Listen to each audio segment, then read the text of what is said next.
بسم الله والحمد لله والصلاة والسلام على سيدنا محمد وعلى آله وأصحابه الأتقياء. May Allah subhanahu wa ta'ala forgive us and have mercy on us. I start with Assalamu alaikum wa rahmatullahi wa barakatuh. Now why I say may Allah have mercy and forgive, may Allah forgive us and have mercy on us, because today we're going to be discussing the dua of Dhun-Nun, not the Nun Misri, the dua of Dhun-Nun alayhi salatu salam, Yunus ibn Matta, Yunus the son of Matthew, right? Very beautiful story of a man by the name of Addas, not Abbas, Addas with a D.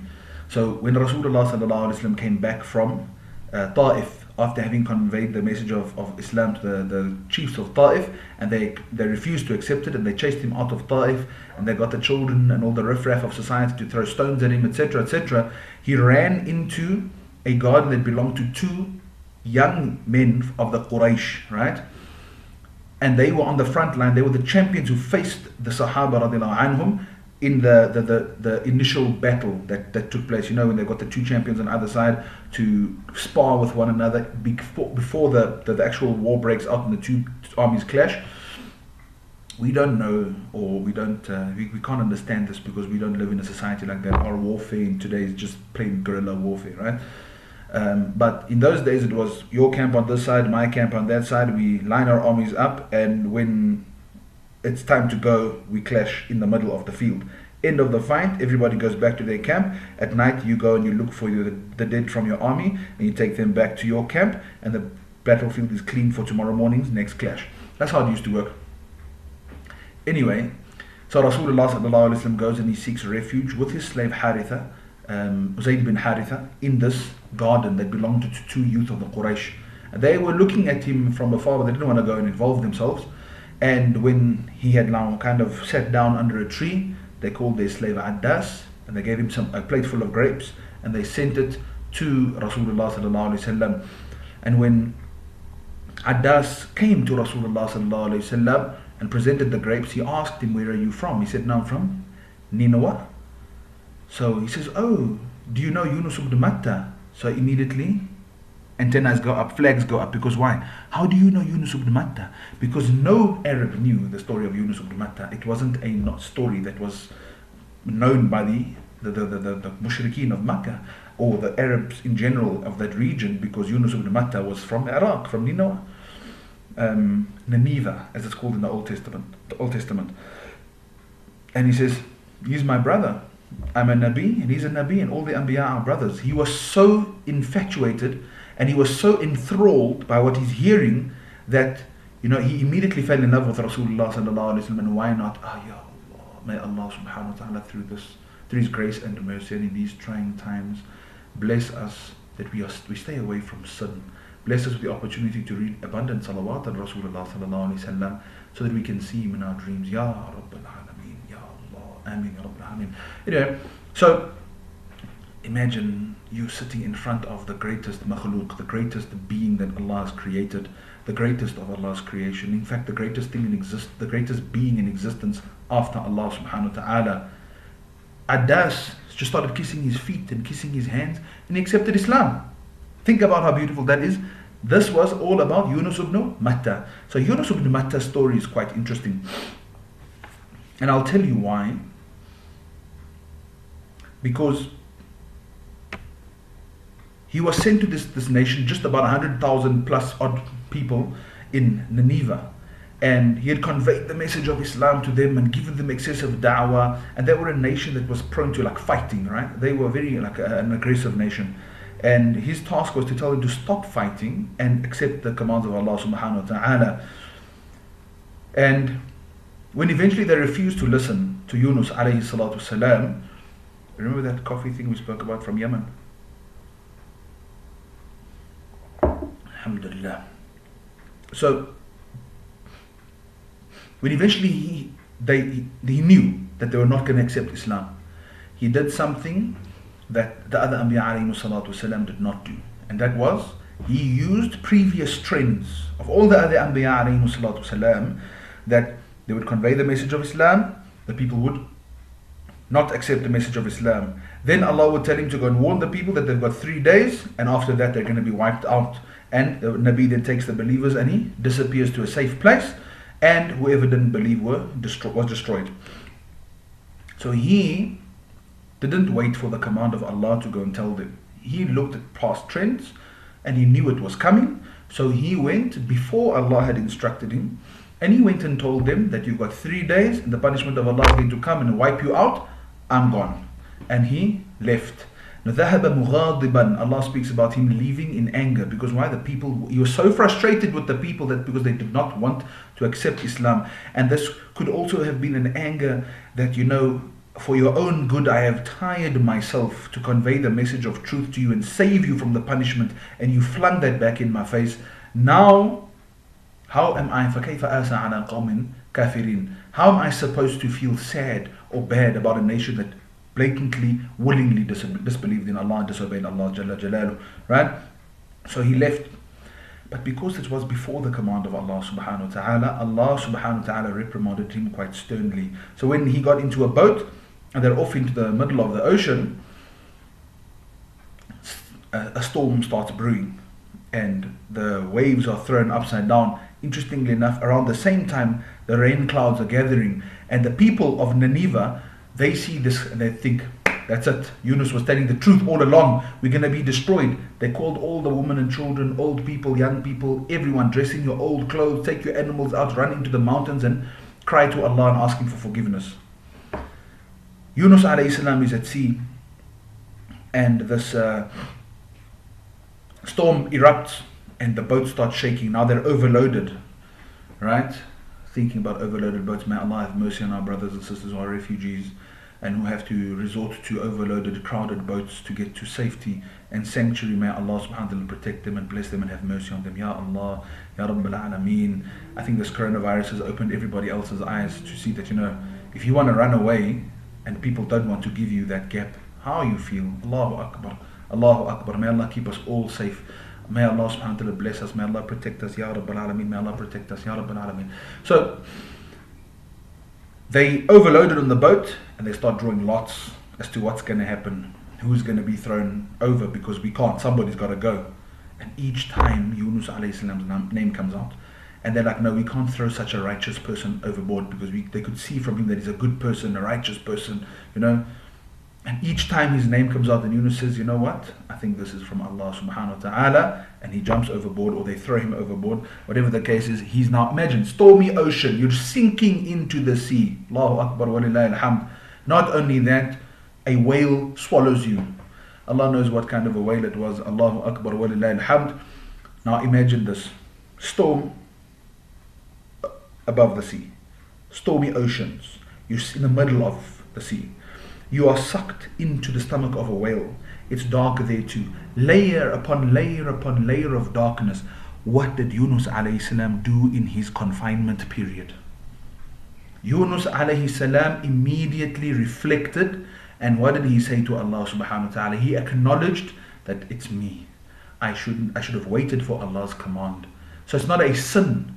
It's not a sin. It's an error of judgment, and Anbiya alayhi salatu wasalam are allowed and able to make errors of judgment because of using past trends to determine the situation, past trends to determine his course of action, instead of waiting for the commands of Allah, the command of Allah subhanahu wa ta'ala to do so. So I've just lost my book here. Let me find it quickly. So in this confinement, Yunus alayhi salatu wasalam reflected, and he introspected, and he turned to Allah subhanahu wa ta'ala. And what were the beautiful, beautiful words that came out of his blessed mouth that were a living lesson for all of us. And in the Indian subcontinent, India, Pakistan, Bangladesh, they referred to this as Ayat-e-Karima, the noble verse. And I'll tell you why. Think about this. In the depths of the ocean, in the stomach of a whale, under a stormy sky, he introspects and he says, La ilaha illa ant. There is no deity besides you, O Allah. Why? Because Allah subhanahu wa ta'ala is in charge of everything. Allah, like Sheikh Suleiman Katani always says, Allah gives, Allah takes, and Allah makes no mistakes. So I'm here, and it's the decision and the will of Allah subhanahu wa ta'ala. So Tawheed, point number one. And he says, Subhanak, you are pure of all blemishes. The mistake is mine, O Allah. The mistake is mine. Inni kuntu min al-zalimin. I was among the oppressors, not as in sinful oppressors, but I had wronged myself in the sense that I didn't wait for you, O Allah, to instruct me with that. I jumped the gun, right? And alayhi salatu salam. Let us never think ill of the Anbiya alayhi salatu salam. Firstly, they were human beings like you and I, but they were far, far, far beyond us, far beyond us. And no Nabi ever did anything to cast the slightest shadow of his integrity or his morality. Errors of judgment the Anbiya alayhi salatu salam did make and can make. And even Rasulullah sallallahu alayhi wasallam, qurratu ayni and khayru khalqillah. When it was time to deal with the prisoners of Badr, what did he do? He opted for ransom rather than killing them. And Allah subhanahu wa ta'ala sent verses that it was far better for you and it behoved you to kill them. However, I've accepted what you've said and I've agreed with that, and we've taken it as such. The money that you're taking is halal for you, right? And Umar bin Khattab radiallahu anhu arrives, then Rasulullah sallallahu alayhi wa sallam, Abu Bakr Siddiq, they're sitting crying because of this verse, right? So errors of judgment they can make, but never ever anything that is sinful, that is wrong, that is immoral, or that will cast the slightest doubt on their integrity. So let us analyze that beautiful dua of Yunus alayhi salatu wasalam. Why is it such a beautiful dua? Firstly, it has got Tawheed, La ilaha illa anta. There's no deity besides Allah. Let us acknowledge that. What do I truly worship? Because if I'm foregoing commands of Allah subhanahu wa ta'ala for my nafs, Ya Allah, may Allah forgive us. All of us are so weak. Ya Rabbil Alameen. May Allah bless us with the strength to obey Him. May Allah bless us with the tawfiq and inspiration. Ya Rabbil Alameen. So, if I'm running after money and therefore I don't have time for my salah, if I'm too busy running after food, that's why I don't want to fast in Ramadan, or if I'm prepared to be immoral and do the wrong thing with the opposite gender, or may Allah subhanahu wa ta'ala have mercy on us, Ya Allah, I don't even want to go into a deeper discussion on this, right?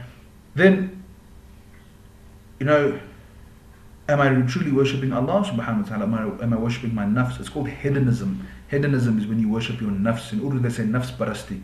You've deified yourself, right? And Allah subhanahu wa ta'ala says, أَفَرَأَيْتَ مَنِ اتَّخَذَ إِلَهَهُ هَوَاهُ. Have you seen that man? Have you not seen that man who made his nafs his deity? Right? Allah subhanahu wa ta'ala disgraced him.